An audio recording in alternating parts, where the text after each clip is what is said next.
নমস্কার বন্ধুরা, junior education চ্যানেলের পক্ষ থেকে সবাইকে জানাই সুস্বাগতম। আজকে নিয়ে চলে এসেছি আরেকটি নতুন সাজেশান BA 4 সেম জেনারেলের। Subject history, paper CC 1D और GE 4, সাজেশান 2024। প্রথমে আসি 2 নম্বরের কিছু প্রশ্ন নিয়ে। 1. দস্তক প্রথা কী? 2. ওয়াভেল পরিকল্পনার উদ্দেশ্য কী ছিল? 3. ডুপ্লে কে ছিলেন? 4. ক্রিপস মিশন কেন ভারতে এসেছিল? 5. পলাশির লুণ্ঠন বলতে কী বোঝো? 6. মুসলিম লীগের কোন অধিবেশনে পাকিস্তান প্রস্তাব গৃহীত হয়? 7. কে কবে বাংলায় এশিয়াটিক সোসাইটি প্রতিষ্ঠা করেন? 8. কখন এবং কাদের মধ্যে পুনা চুক্তি স্বাক্ষরিত হয়? 9. রায়তওয়ারি বন্দোবস্ত কী? 10. রাওলাট অ্যাক্ট কী? 11. হোম চার্জেস বলতে কী বোঝাতো? 12. কার্লাইল সার্কুলার কবে ও কেন জারি করা হয়? 13. যে গণবিদ্রোহ দুটির সাথে হুল এবং উলগুলান যুক্ত সেগুলির নাম করো। 14. বামপন্থী আন্দোলনের দুজন নেতার নাম উল্লেখ করো। 15. উডের প্রতিবেদন কী? 16. কংগ্রেসের দুজন নরমপন্থী নেতার নাম উল্লেখ করো। 17.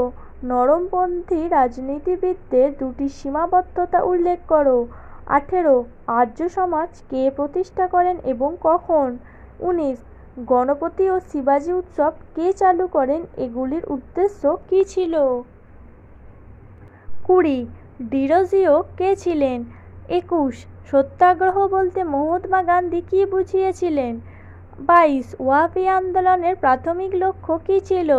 23. কবে চট্টগ্রাম অস্ত্রাগার লুণ্ঠন ঘটেছিল? এই ঘটনার দুজন মহিলা অংশগ্রহণকারীর নাম লেখো। 24. বাংলায় নীল বিদ্রোহের সূচনা কখন হয়? এই বিদ্রোহের দুজন নেতার নাম উল্লেখ করো। 25. মুসলিম লীগের লাহোর অধিবেশন 1940 গুরুত্বপূর্ণ ছিল কেন? 26. দামিনী কহ কি? 27. ভারতীয় সংবিধানের মৌলিক অধিকার সমূহের দুটি বৈশিষ্ট্য উল্লেখ করো।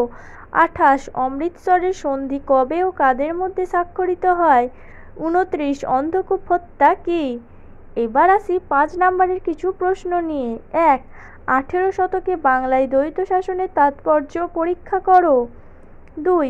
1765 সালের দেওয়ানি লাভের গুরুত্ব বিশ্লেষণ করো।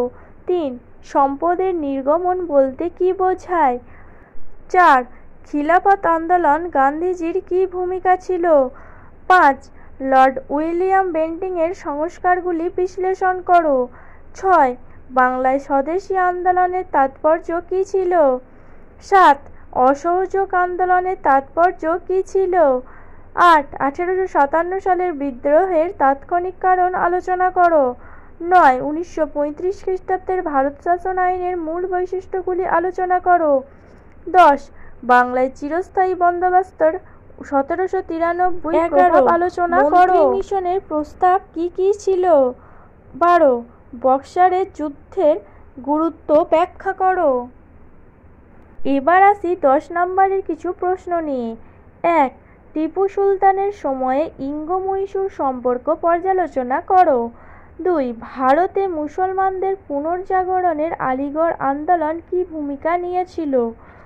3. দ্বিজাতি তত্ত্ব বলতে কী বোঝায়, ভারত বিভাগ কি অনিবার্য ছিল?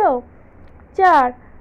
সমাজ ও ধর্ম সংস্কারক রূপে রাজা রামমোহন রায়ের কার্যাবলীর মূল্যায়ন করো।